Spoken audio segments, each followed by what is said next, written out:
Olá! Hoje em nosso canal Sabedoria para Viver, eu quero falar sobre uma qualidade que, na minha ótica, é imprescindível para os dias e momentos que estamos vivendo. Resiliência. Isso mesmo. É uma palavra que é oriunda da física. E na física, significa a propriedade que alguns corpos apresentam de retornar à forma original após terem sido submetidos a uma deformação elástica. Mas esta palavra, ela foi emprestada pela psicologia. E na psicologia se configura como a capacidade do indivíduo em lidar com adversidades, superar pressões, obstáculos e problemas e reagir positivamente a eles, sem, contudo, entrar em conflito psicológico ou emocional. Resiliência. Quando nós olhamos aqui para essa palavra, me faz lembrar aqui um texto sagrado escrito pelo salmista, lá no livro de Salmos 102, versos 6 e 7, que nos diz assim: Sou como pelicano no deserto, como a coruja das ruínas, e sou como passarinho solitário nos telhados.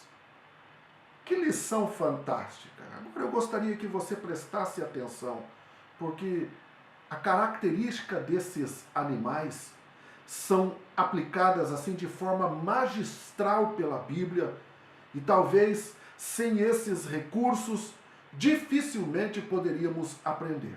É por isso que eu tenho procurado utilizar sempre ilustrações, histórias, metáforas, fábulas que nos auxiliam na compreensão de forma tal que possamos ter praticidade no ensino que está sendo aplicado. Muito bem.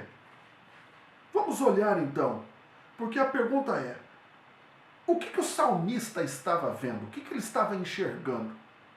Qual que é a lição que um pelicano, claro, contextualizado ali a situação, um pelicano, a coruja ou o pássaro solitário pode nos ensinar? E que tem a ver com resiliência, e que tem a ver com aprender a viver com sabedoria, e que tem a ver com vida e vida em abundância.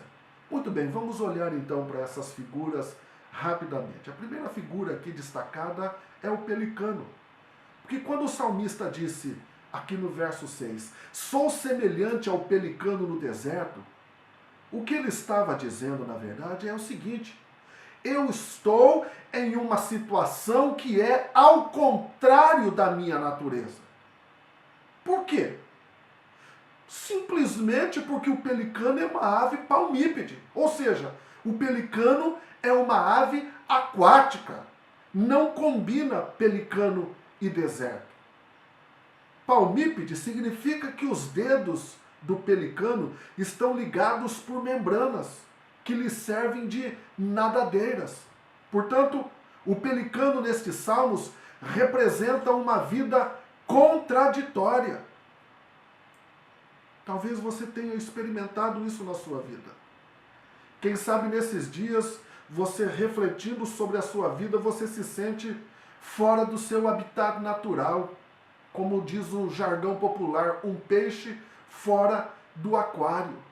Mas você já parou para se perguntar qual que é o fim principal e supremo do homem, do ser humano? Para quê e por que você foi criado? Qual o motivo da sua real existência? Pois eu gostaria de responder essa pergunta. Olhando lá para o Catecismo Maior, Catecismo de Westminster, quando ele faz essa pergunta, aliás é a pergunta número 1 do Catecismo, ele diz: qual que é o fim supremo e principal do homem? A resposta é: o fim supremo e principal do homem é glorificar a Deus e gozá-lo para sempre. Portanto, se você tem se sentido esse peixe fora do aquário, se você tem se sentido deslocado, fora do seu habitat natural, eu gostaria de convidá-lo a voltar. Volte para o seu habitat natural. Volte para o propósito da sua existência. Está na hora de se tornar aquilo para o que de fato você foi criado. Não seja um pelicano no deserto. Segunda ave que nós estamos vendo aqui é uma coruja. Sou como a coruja nas ruínas. E o que representa a coruja no sentido figurativo destes salmos? A coruja aqui representa o tipo de pessoa que vive sobre as lembranças das derrotas e dos fracassos do passado. E esse tipo de pessoa acaba se isolando porque ficam frustradas, amarguradas, ficam se torturando por causa de fracassos que sofreu no decorrer de sua vida. E assim acabam se esquecendo que ainda tem muito pela frente para ser conquistado. Como que nós encontramos isso? Ao fazer uma análise aqui apurada da vida das corujas, descobri que existem vários tipos de aves da família dos mochinho. E entre elas, o salmista faz menção a uma espécie em particular aqui no Salmo 102:6. Ele se refere à coruja das torres, a mais conhecida coruja de igreja. Essa espécie, mesmo que seja destruído o local de sua habitação, ela permanece sobre as ruínas ou nos escombros. Deixa eu falar algo para você. Não seja uma coruja de igreja sobre as ruínas do fracasso. O certo é que um fracasso não pode ser considerado o fim de tudo, mas devemos encarar e considerar o fracasso como o começo das vitórias e das conquistas futuras.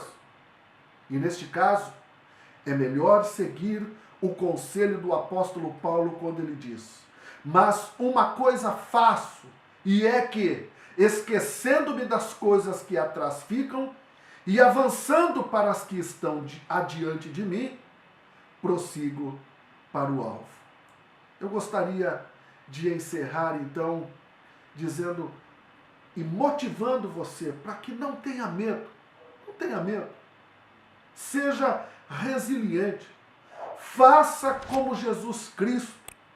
Entre a traição e a cruz, entre a dor e a razão, ele encontrou forças e coragem para prosseguir. Que você também seja resiliente e encontre forças e razão para viver com sabedoria. Fique na paz.